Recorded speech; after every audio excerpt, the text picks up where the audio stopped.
Facebook and YouTube at Mainland 98.3 FM. On Twitter at Mainland FM. We are the sound of Lagos. Knowledge is power, information is key, and that is why we aim to unlock the doors of opinion, unveiling the stories that need to be told. Join Omobola Sandra and Sage Babalola on the Morning Express on Mainland 98.3 FM from 5 a.m. to 11 a.m. as we invoke the thought-provoking discussion, tackle the tough questions, challenge assumption, and give a voice to the unheard. This is the Morning Express on Mainland 98.3 FM. Welcome on board the Morning Express. Good morning.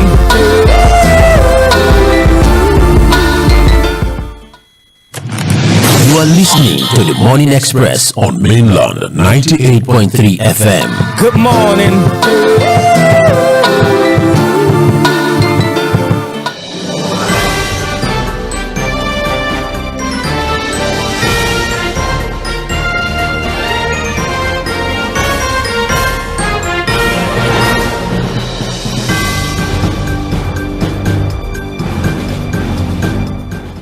Good morning and welcome to Trends in the Papers on 98.3 Mainland FM, the sound of Lagos. Thank you for staying with us.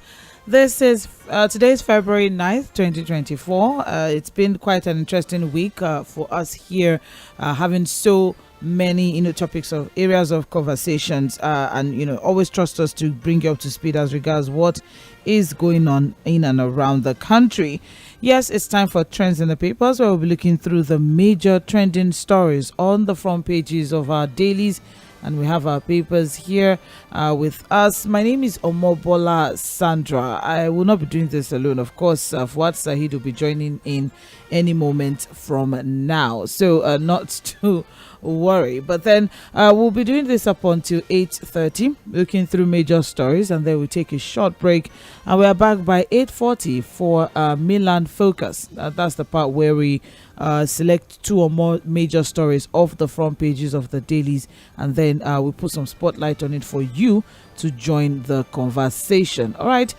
So as we try to connect with Fuhad, there's a lot that is going on, but more importantly, we need to take care of ourselves, because the weather is I really don't know what to make of it at this time, but the weather is really weird. I think it's interesting.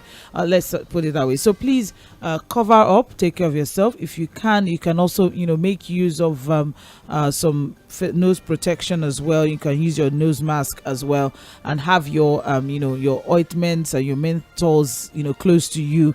Have your oils as well, because the weather is really harsh at this time for the skin, so your skin doesn't break out.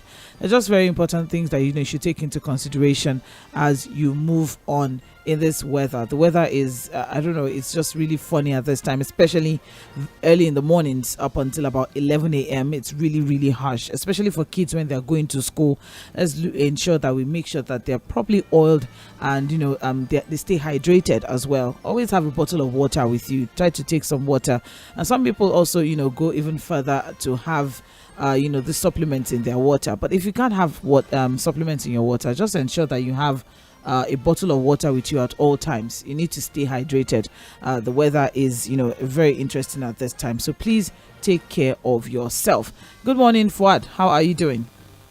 Yeah, good morning, Sandra. How are you doing? Okay, can you hear me loud and clear? Yes, I can. Yes, okay. Loud and clear. All right. Thank you very much. All right, so let's get on with it.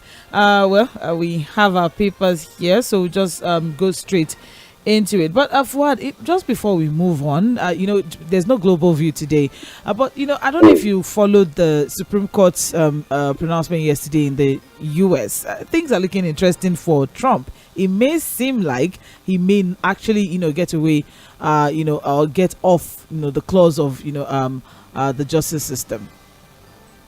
I don't think there's going to be anything that would happen to Trump. He's going to be on the ballot. If you follow the way all of the back and forth, some of the rulings from the court, and all of that, and again the complications that comes with some of the rulings, you understand that look, there's really nothing that can stop them now.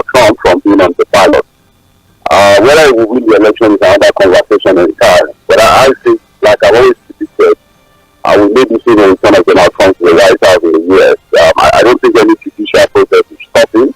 I don't think any litigation will stop him. I think my own conclusion is that, look, in every society we have privileged people, no matter what you think. There's no perfect egalitarian society where there's equality. The number of things that Trump has gone through and how he has been able to survive those things shows that, look, there's always preferential treatment in society. There's never a perfect egalitarian society where there's equality, even before the law. So most likely Donald Trump will be on the ballot, and again, like I predicted, if he's on the ballot, he's going to win. All right then. Well, I mean, it's just interesting what we've had, or what I was following the story yesterday of the pronouncement of the judges, and it may seem like the judges are actually leaning towards getting him off the hook. So let's move on now. We'll start with the Punch newspaper, and the major headline on the front page of the Punch: 14-day strike notice. Federal government, Labour differ on aborted peace deal. And rider here says, be patient. Nigeria cannot afford strike this time. Minister begs Labour, seeks cooperation. Hunger, insecurity wrecking Nigeria. NLC-TUC laments, say 14-day notice begins today. So for what? I don't know.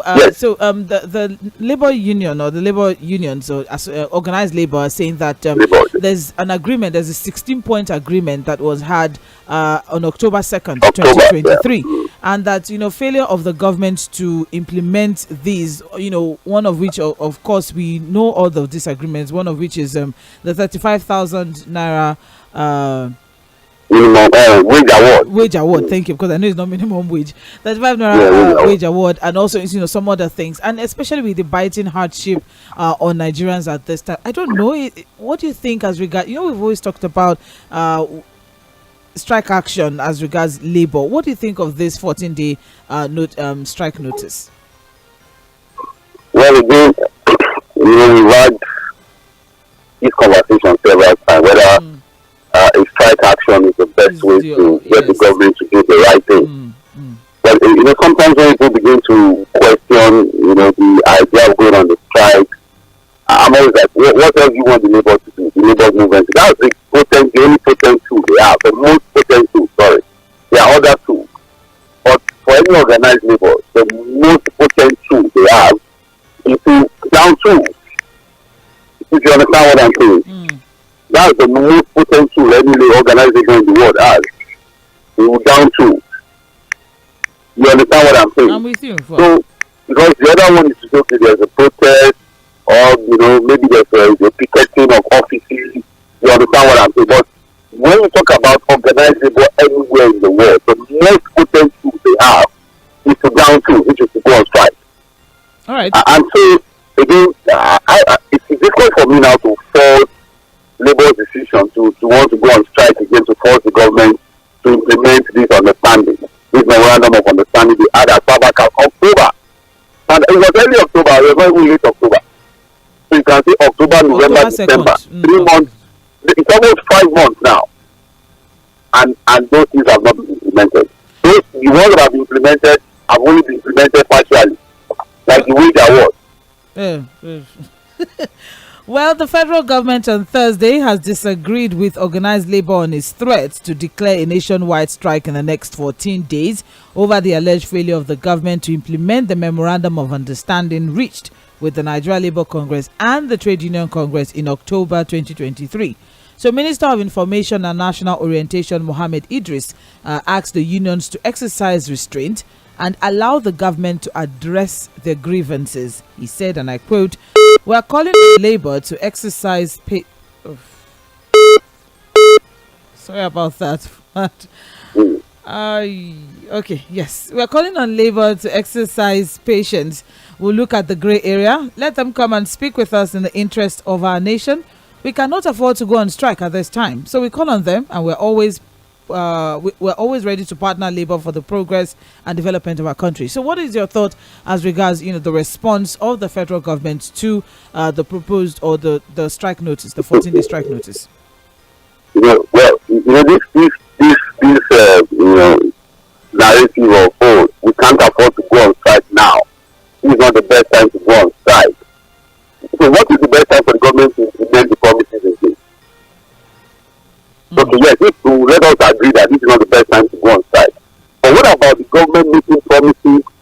signing memorandum of understanding and not implementing it.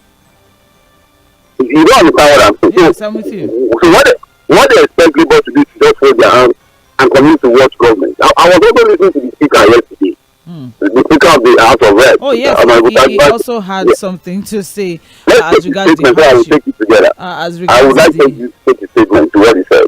All right. Well, I mean, he said you know, that the Nigerians are suffering and they will also do what they can.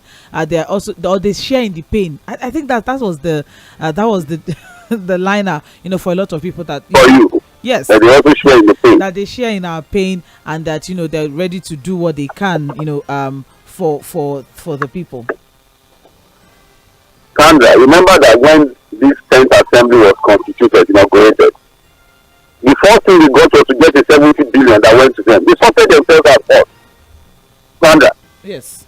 When you remember that there was yes. 70 billion that went to them. Yes, initially. Even before they resumed, the thing was dead. You remember the way they captured that money to make them settle properly.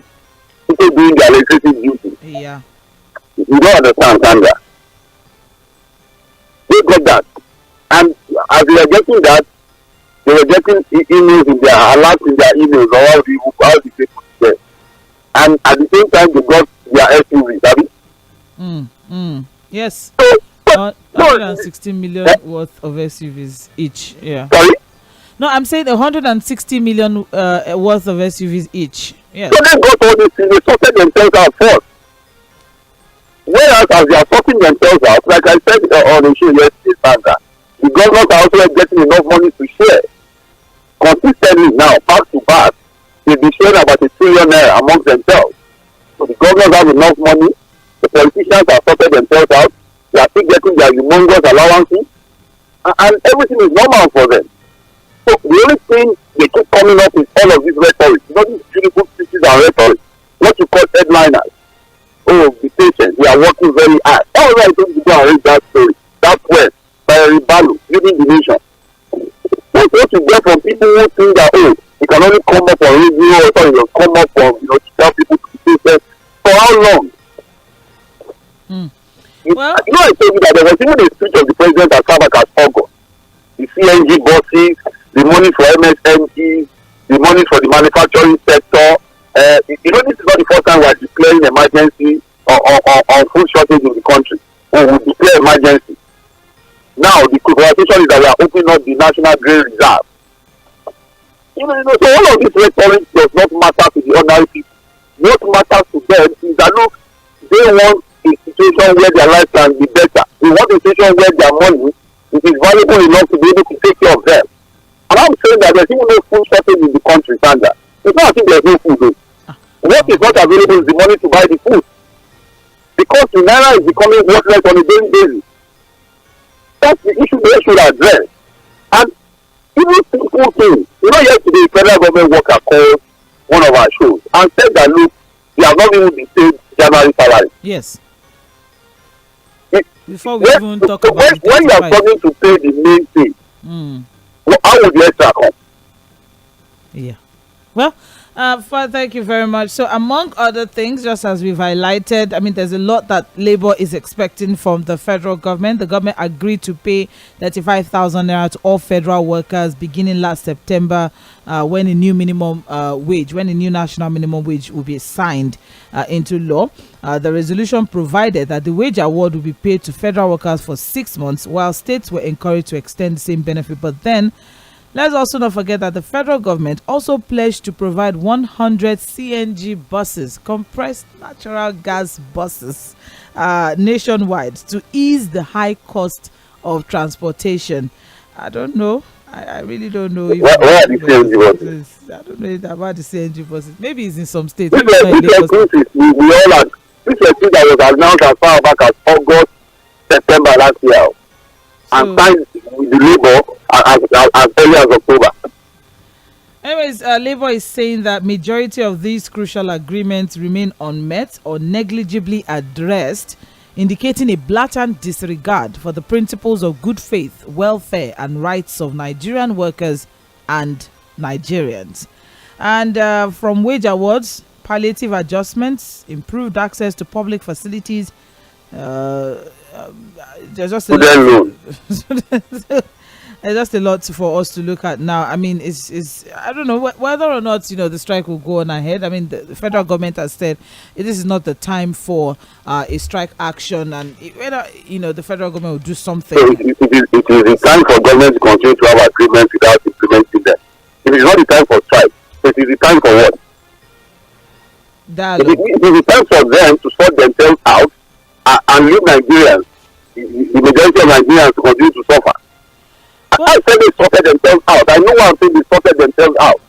In so many ways, in so many ways, not even in one or two ways. They are okay. They sorted themselves. So many ways. There was 70 million. There were token and prayers. There was cars that was released. There's just so many things. And all of those innovations you are seeing too, or we innovate this, innovate that. Forget it's also another way of sorting themselves out. They are not innovating nothing. Yeah. Well, so that's what we have. That story is on page 2 of the Punch newspaper. That's the major headline on the front page of the Punch. 14-day strike notice. Federal government, Labour differ on aborted. I want to understand that. Yes. If this is the way they are going to go into the conversations of minimum wage, you can see that there's trouble like because again, one would have thought that. I forgot to. 37-man committee. Even if it's just 10-man committee, we like committee things. We like doing all the committee things. That was how PDP started the committee, and look at where they are now. Now, one would have thought that look, that gentleman agreement that was signed between Labour and government in good faith, if well implemented, would have been a springboard for them to now get into the conversation of minimum wage, also in good faith. You understand what I'm saying? But I'm sure Labour would now be approaching that particular negotiation of minimum wage with a lot of apprehension in their mind that this government cannot be trusted. Well, speaking of, can you hear me? Hello?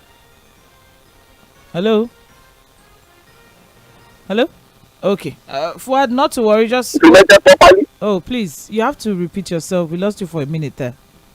No, what I'm saying is that a simple thing as a wage award of 35,000 naira. Okay. Over a period of 6 months cannot be done properly. Is that what we are saying?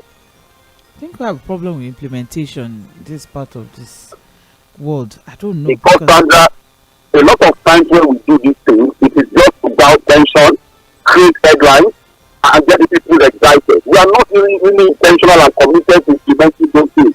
People are just, let's just put it. When the student loans thing, I said, look, this policy is not something that was thought through. It was not as if there was something intentional and when you have a think tank to think things through, implementation becomes easy.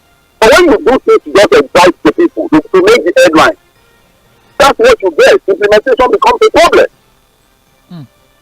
Thank you very much for that. Stories on page 2. And speaking of implementation, speaking of failed promises, speaking of renewed hope, still on the front page of the Punch, we also have here, Tinubu plans 2,000 houses in 12 states by December. Tinubu plans 2,000 houses in 12 states by December. Should I take it again?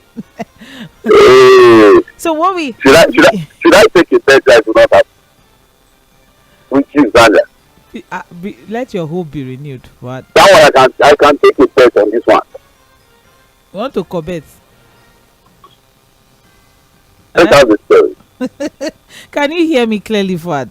I can hear you. I'm with you 100%. Okay. So the president on Thursday directed the Ministry of Housing and Urban Development to begin groundwork on the construction of at least 2,400 housing units across the country's 6 geopolitical zones before December. Is 2,400 per state, or all of the things that done is just 2,400? 2,004 will be spread across the 6. Per state. Fuad. The 2,400 will be spread across. Yes, will be spread across. Yes. I want that supposed to do. What would that do? Well, according to the housing mix of Nigeria. According to them, they say Nigeria currently has 28 million housing deficits, and that's according to Federal Mortgage Bank. So when you have 28 million housing deficits, the president said he's resolved now to provide 2,000 400 out of 28 million. That's amazing. Now, what's the percentage of 34,000? The percentage of what when you're looking at 28 million? About 0.00 what? You know, when it comes to the issue of housing, affordable housing, solving the housing problem of Nigeria, I keep saying that the last time we had any proper intention to address the issue of housing for Nigeria was during the Abacha era. That was that era, that early 80s. What we have now are people who are not interested. They are not interested. Okay, there's no model, there's no plan, you know, to address the housing needs of Nigerians. I think for low income earners, even middle income earners now will struggle seriously to be able to do anything when it comes to housing.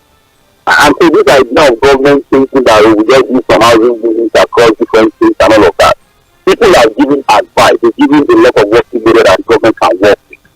And I think what can happen now is for the government to look at proper partnerships with the private sector to deliver houses for Nigerians, affordable housing. It is doable. All they need to do is to look at, you know, because again, if housing is seen as something that you have to make a profit from, and that is at the level of government, then it's not going to happen. It has to begin as a business. Housing has to be seen as a form of social investment for the people. So where are the lands available? Look at the land, where we have the land. How can we partner with developers? How can we even subsidize the cost of building materials for developers who are going to build these houses for ordinary Nigerians? These are the things, and that's why people like us will think that all of these 5 billion, 10 billion to be paid and all of that, those things to be put into things that can directly benefit the ordinary people, like housing. So that I know what 10 billion can do when we talk about mass housing. I know what a trillion can do when we talk about mass housing. Those are the things. It's not for the government to now 2,400 houses. What would that be? That's what another developer can do, a private developer can do, if he has his model right. So it's about government sitting down to look at what the problem is and then get more intentional to solving it. It is unfortunate that, look, stands as it is today, let me tell you. Unless there's a civil servant somewhere who has ways of stealing money. If you are a civil servant at the middle or low income level, it's like work from now to another 100 years, you will not be able to build anything. As it is. So again, well, I don't think this is just starting the surface. It's not going to solve any problem.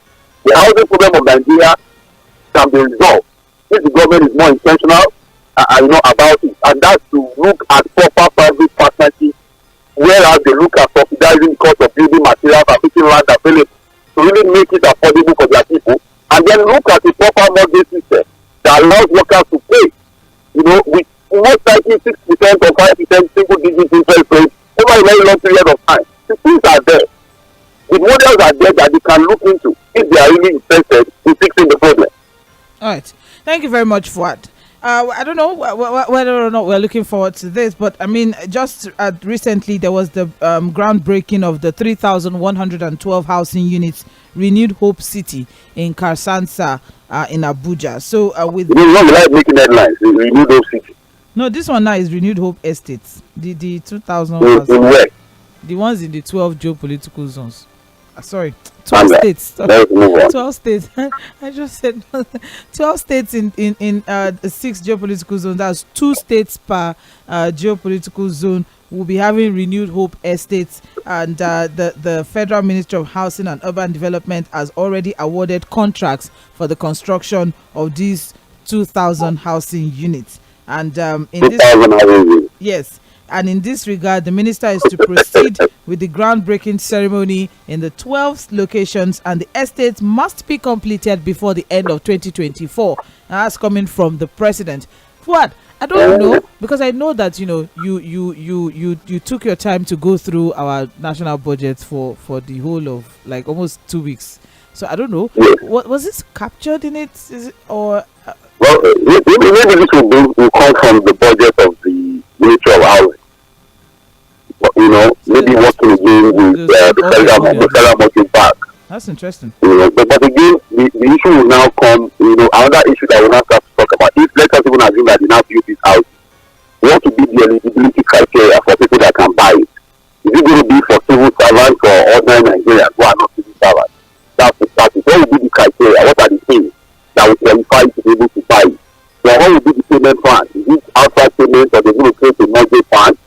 Then if there be a mortgage plan, is it going to be to the Federal Mortgage Bank of Nigeria, this NHF arrangement?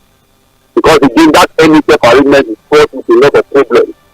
It's so frustrating to the extent that even people who are workers, who are contributors to the NHF, can't even access the loan to buy anything. Because number one, the prices don't even fit in for them. And then the process of getting the loan is so cumbersome and complex and frustrating. So before them to make this headline, these are real problems that are real solutions.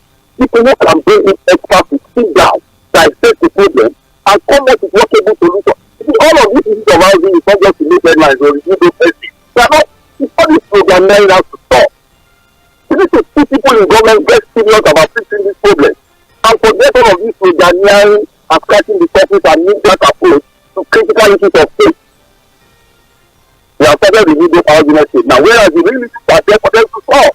The high cost of building materials, non-availability of land, documentation problems when it comes to titles. So, really, a lot of issues that get to sit down and fix when it comes to housing for Nigeria. Thank you very much. We like slogans. Let's continue. Thank you very much. I'm also looking forward to the 2 states per geopolitical zone that will be selected. You said to be July before December. Yes, before December. We'll be here by God's grace to check and recheck. Oh Lord, I will definitely be here by God's grace. All right, the story is on page 24 of the Punch newspaper. Moving on now, we also have here banks dollar sale falls. Naira weakens to 1,479 naira to a dollar. I just thought to put that out there. The story is on page 21 of the Punch newspaper. And also here we have government orders 100,000 metric tons of grains release and warns hoarders.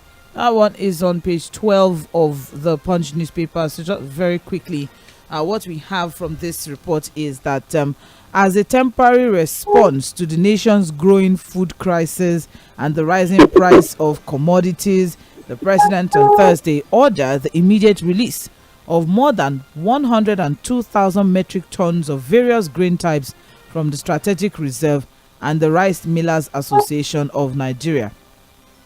And the government has also warned those that are hoarding foodstuff will be dealt with. Sandra, one question to you. It's okay. Do we have shortage of food supply or the fact that people don't have money to buy? Are you going into the market? Daleko going into the market food or any of the markets in commodity markets in Lagos and there's nothing to buy. The food is not available there.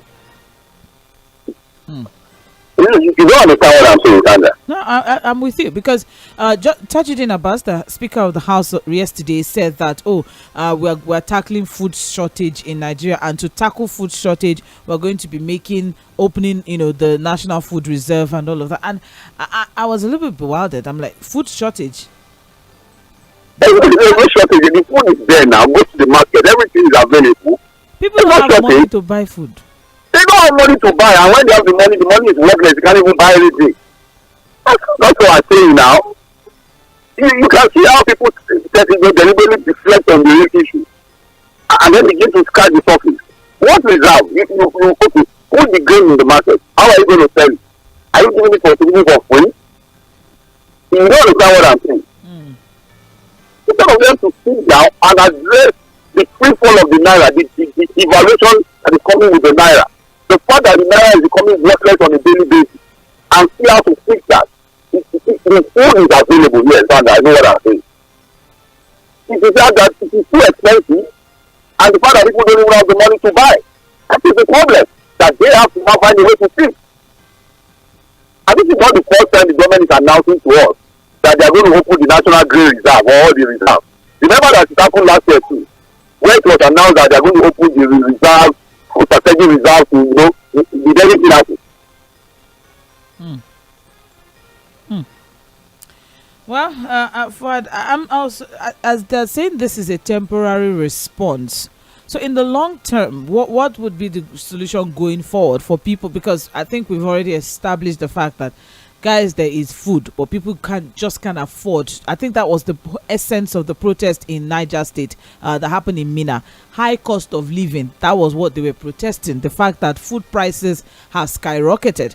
All right. So if this is a temporary response to what they think is a food shortage, what should be the path that the government should take?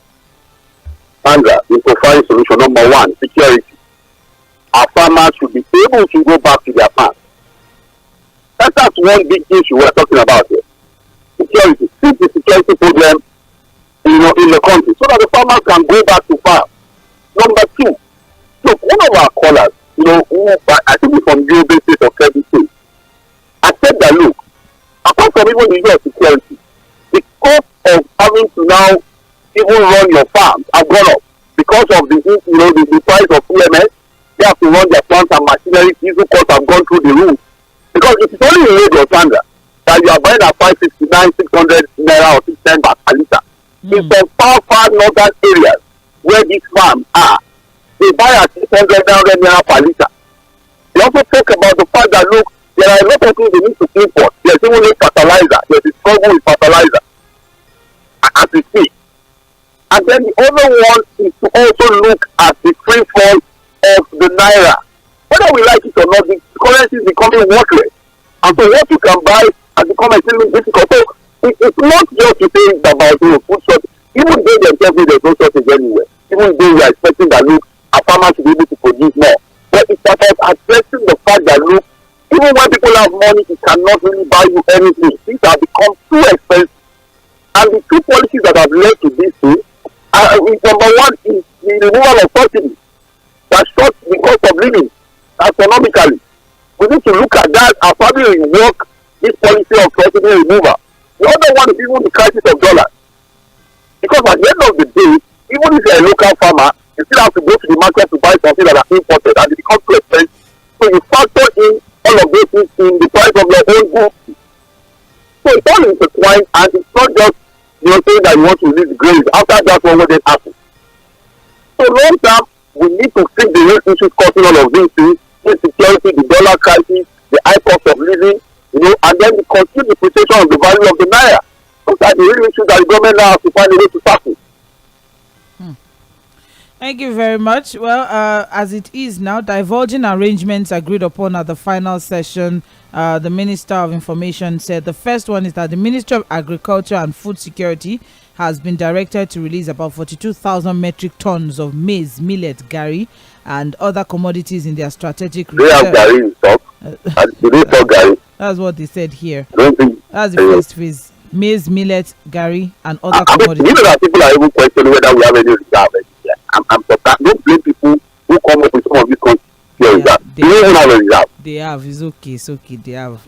Now, they say we have. And I believe we have, because it's supposed to be a national policy to have a reserve. But when people tell you that the reserve, we saw a rice pyramid and we didn't see any rice, would you blame them? Well, the second phase is that the Rice Millers Association of Nigeria, they'll be responsible for producing the rice, and they have asked them to open up their stores. I don't know.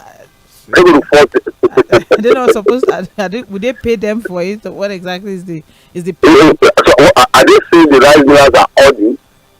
They're not milling enough. I don't know about that, but they said I don't know. Some of these things. I think there are even suggestions that maybe we have to look at our borders again. Maybe have a temporary open it up temporarily to have some things coming, for some time. And in an analysis of what you call comparative advantage, when it comes to international trade, people are saying that, look, this rice agenda of Nigeria, we want to plant rice, and so because of that, we are shutting our borders, even though the rice are still coming in. And of course, we are giving all of the opportunities for the people at the border to make a lot of money. I don't want to mention people, who are the people I'm talking about. What people are saying is that if we cannot plant rice, can we just allow people who can plant it to bring it to the country? And then we focus on what we can plant. Package it and also export it to them. What we call comparative advantage. So if we cannot do rice, can we do yam? Can we do plantain? Can we do any other thing, millet?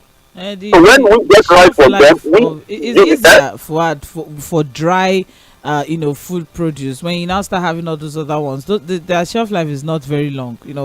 Within a few days, they will go bad. That rather than you can preserve. Forget. Yam can preserve for months.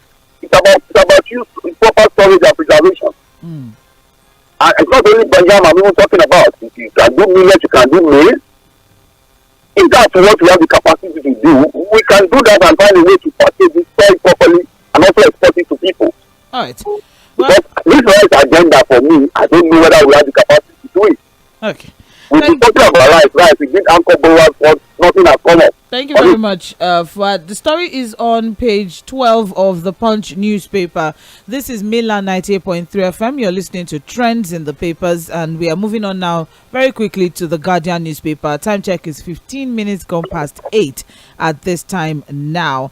So the major headline on the front page of the Guardian: Road to AFCON final. How Super Eagles defied odds, doubts to qualify for 10 billion naira CAF prize. And that story is on pages 4 and 5. Before we go on to, the nitty-gritty of the sports story here, for the very unfortunate stories that we've been getting as regards people who lost their lives. About 5 people now, one of whom is an APC chieftain, Mr. Tʀᴇɪᴅ Oᴏᴜᴜ, who unfortunately had a heart attack during the Nigeria-South Africa match. Very unfortunate. I don't know. Maybe people. I don't know if it's to tell people to manage, themselves, or just to maybe you should not watch the match at all once you have some underlying, health conditions. Yes. What do you think, Fuad? Yes, I think it's very good to advise people when you have, and when it comes to high blood pressure, what you call hypertension. I think it's just normal for people to stay away from watching matches like that. It's not just a football match. Anything that's going to raise your high pressure, events or activities. Events or anything. Yes. You don't even have to shout too much. You don't have to get tense in any way because it could lead to cardiac arrest. That's what is being reported now.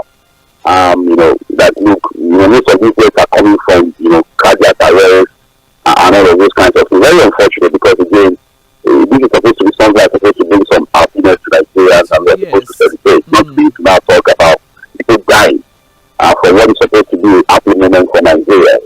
So it's unfortunate, but again, it's just an advice to people. You can't if you have manage your emotions, just stay away from watching this match. Exactly. You can only do this match because you knew you had high blood pressure. And he survived till over 90 years. He probably, I grew up knowing that he wasn't watching anything on TV. But you only ask me, what was the call like? All right. Well, aside from that very unfortunate news that we got, not just APC chieftain Oᴏᴜᴜ, 3 others also died while watching, especially the penalties, we scored a goal. Yes. We scored a goal where we had thought that we had won the match. And then there was an equalizer in the 90th minute. Only for it to be, disallowed, and the people have resulted in some of these deaths. It was shocking to even those of us who had no health concerns. Exactly. But it was a movement that a lot of people got too excited and worried. Yes. Well, aside from that, there's the general consensus that it's been a while since Nigerians came together and united, as one, and it was such a beautiful. The banter on social media was amazing. One would think that we did not have problems, or we don't have thinking, we don't have any no at all, because of the way it has been sent off with so much doubts as the Jose Peseiro team forward. I remember the first predict and win that we did here in the station. We said, Nigeria, Cote d'Ivoire, what do you think? 90% of the predictions were against Nigeria by Nigerians. So there was a lot of doubts when these boys were going, into the AFCON, and like, can these guys do it? Can they? Would they? But here we are. We're going to the finals. For people who have been following Nigerian football, they somehow find a way to excel beyond expectations when people don't believe in them. In fact, the last AFCON we won was also a team that nobody believed in. Nigerians didn't even believe in them. And the same thing too, because again, this was a team that failed to qualify for the last World Cup. Ghana gave us the heartbreak. And so this was a team that also struggled in friendly matches been qualifying matches, they've been very clear performance before the particular tournament. People are written the team off completely, like they are just going there to participate. In fact, the coach, the Pharaoh, had been rated as probably the worst coach ever for Nigeria. But now, but that's the good thing about football. When you're winning, people praise you, people begin to celebrate you. When you lose, the condemnation will come. The fact that they are winning now, even if they win the Nations Cup, and then we go into that competition and begin to play, people will condemn and criticize them. That's one thing about sports and football particularly. But for this one, I think we must commend the boys. They've been fantastic. Honestly, all the players have been very, very good. And I must say that the player has also shown that, look, maybe, you were still trying to study the way this team was supposed to be structured and all of that. But I think it's done very, very well. The tactics have been very, very good. The changes have been very, very good. Sports on, I think, it's been good all through. And I think we can only count it by winning the trophy. We win the trophy and then we can now begin to see how to build on this success, so that again we can begin to look at qualifying for the next World Cup, the next AFCON, and other competitions. But what I would say is that again, what people have said is that, look, how are we getting new talent? School competitions, I don't think the best principal course again, where we grow talent. Local competitions that are supposed to build new talent, and what are we doing with that? But all in all, we continue to celebrate the business, and football has always been the defining factor. Everybody celebrated. There was no Igbo, there was no Hausa, there was no Yoruba. We were all Nigerians celebrating the Super Eagles. And remember, there's this statement of the president when he was talking to the player, where he said he had requested for the printouts of the national pledge, and that Nigeria should commit, to the spirit of the national pledge, to commit to that oneness and unity of the country. And I say that, look, that can only also happen when the people in government also commit to doing the right thing for the people. All right.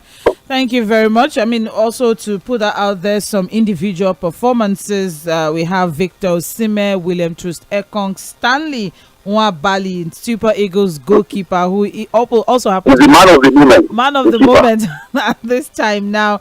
Well, to wrap things up. Of course, the optimism and belief in the ability of our team may bring some manifestation on Sunday by 9 p.m. Of course, we're putting things together back end here at Mainland FM as regards Sunday 9 p.m. 9 p.m. So just stay tuned. We'll make an announcement shortly, or just stay tuned to our social media. We'll make the announcements shortly. But then we are rooting for the Super Eagles, and we hope that one way or the other this can bring some sort of energy or positive vibes, or just we need something good, good news, anything, just make us happy as Nigerians, especially through the hard times. The stories on pages 4 and 5 of the Guardian newspaper. Road to AFCON final. Also, we have here on front page of the Guardian, ECOWAS foreign ministers meet to resolve Senegal, Burkina Faso, Mali and Niger crisis. And that story is on page 3 of the Guardian newspaper. Very, very quickly, what we have is a delegation to the extraordinary session of the Mediation and Security Council at ministerial level of ECOWAS met in Abuja over the decision by Burkina Faso, Mali and Republic of Niger to withdraw their membership of the sub-regional body. The meeting consisted mostly of the foreign affairs ministers from member states and was chaired by the Minister of Foreign Affairs Nigeria, Yusuf Maitama Tugar, and to profile ways of resolving the impasse. So, Fuad, is there going to be a way forward as regards this, request? I think ECOWAS has no choice now than to sit down and negotiate with these guys. Mm-hmm. I'm telling you.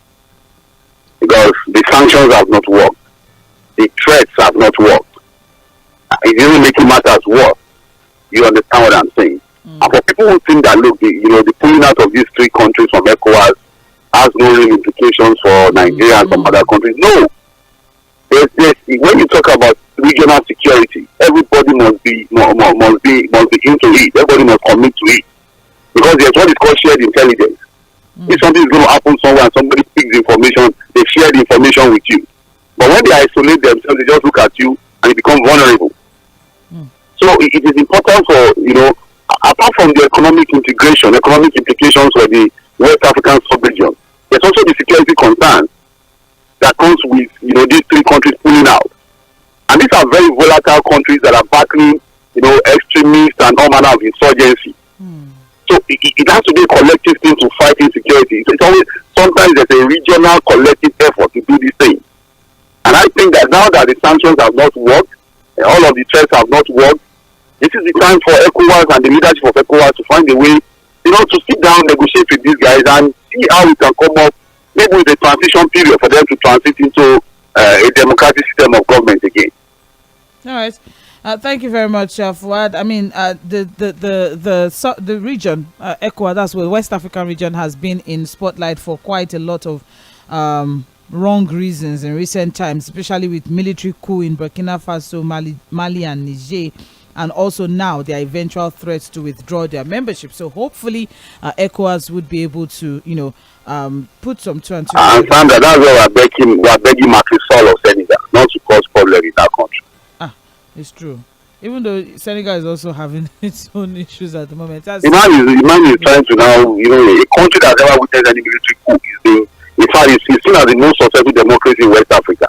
Senegal. Let it not be as if the postponement, it wasn't even a postponement or a suspension, or I don't really know what it was, but the point is the elections are not supposed to hold when it's supposed to hold because Macky Sall says so. And that's the problem. I mean, so that's why I think that ECOWAS leader should rein it in and tell him the truth. All right, very quickly also we have here on the front page of The Guardian, reps to tighten defamation laws amid Gbajabiamila's 3 billion naira COVID-19 fund allegation. Is that right? That is on page. Now, is that what they're going? Instead of them to be more accountable and answer to questions. Just answer. It's about defamation law now. Things are very interesting. When there's an allegation, just respond to the allegation with facts and figures. You have lawyers to do that. This is a very simple. Especially what I'm even saying is that, look, if a public official is accused of something, exactly, the only thing you do is to come out explaining with facts and figures. Very simple. Especially if you are innocent. That is if they are innocent. Especially if you are innocent.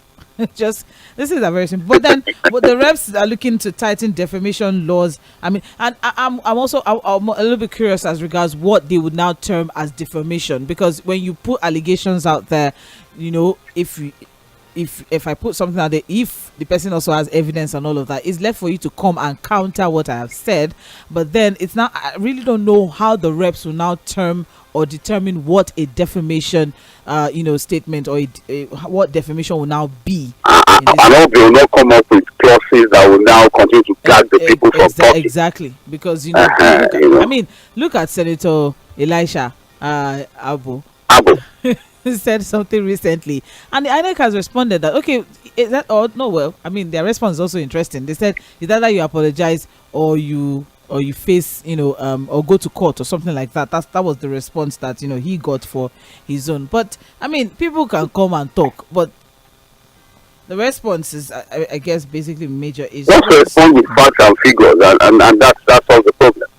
Well, the story is on page 26 of the Guardian newspaper. Reps to tighten defamation laws amid Gbajabiamila's 3 billion naira COVID-19 fund allegation. So it is because of what you are saying against Gbajabiamila that they are now tightening defamation law.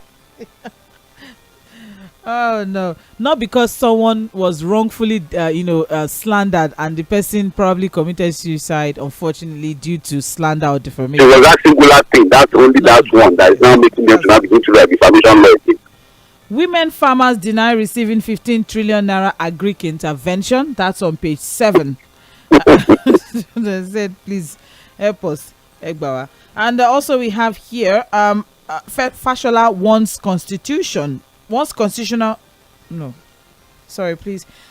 wants constitution review to allow states determine minimum wage. Yes, and that is on page 3 of the Guardian newspaper. That's all we're taking from the Guardian. Unfortunately, we can't take much from Vanguard. We've run out of time, but very quickly, the major headline on the front page of Vanguard: education with tears, hardship creating more indigent students. As students attend classes hungry, students are dropping out and it will escalate insecurity, and that's coming from ASU and NAPTAN. Situation is pathetic. Nans. We are taking steps to make life better, says federal government. That is the major headline on the front page of Vanguard. The fact that the hardship in the country is creating more indigent students. And we are yet to get anything as regards the student loan that was supposed to commence 2 weeks ago, because January ended 2 weeks ago. But the story... February 21 or so, that will be unveiled. To be launched. That's interesting. On my mom's birthday. Well, the story is on page 5 of Vanguard newspaper. We'll see if anything can come out of that one. Edo Gubas, 16 parties notify INEC of primary elections. That's on page 20 of Vanguard newspaper. Those are the major headlines that we've not touched at all from the other stories. But Port Harcourt refinery to begin operations as Shell supplies 475,000 barrels of oil. Well, interesting data. What's the timeline? Probably in the story. Unfortunately, I'm so sorry I can't take it. Okay, It's on page 19 of Vanguard newspaper. Now that's it for trends in the papers. Please stay with us. We'll be back by 8:40 for Mainland Focus, so you can chip in your contributions as regards the focal points for the day. This is Mainland 98.3 FM, the sound of Lagos. You are listening to the Morning Express on Mainland 98.3 FM. Good morning. Are you seeking admission into a tertiary institution in Nigeria? Here is a big opportunity for you. The 2022-2023 admission into Eko City Polytechnic is now open. Available courses are Computer Science, Theatre and Media Art, Mass Communication, Science Laboratory Technology, Electronics Engineering, Accounting, Banking Operations, Business Administration, Multimedia Technology. Qualified students should have scored 100 and above in the last JAMB exam. Facilities at Eko City Polytechnic includes well-equipped studio and laboratories, modern classrooms, innovative workshop, recreation space, and fully functional hostels. Our lecturers and tutors combine both academic and industry experience. Full-time and part-time admission forms are available for the 2022-2023 academic session at the campus Eko City Polytechnic, Plot 100, Alhaji Onilewura Street, Ikoto Egbe, Lagos State. Eko City Polytechnic is approved by JAMB, NBTE, and the Federal Ministry of Education. For more information, please call Moses 091 62 54 0610, Wale 091 62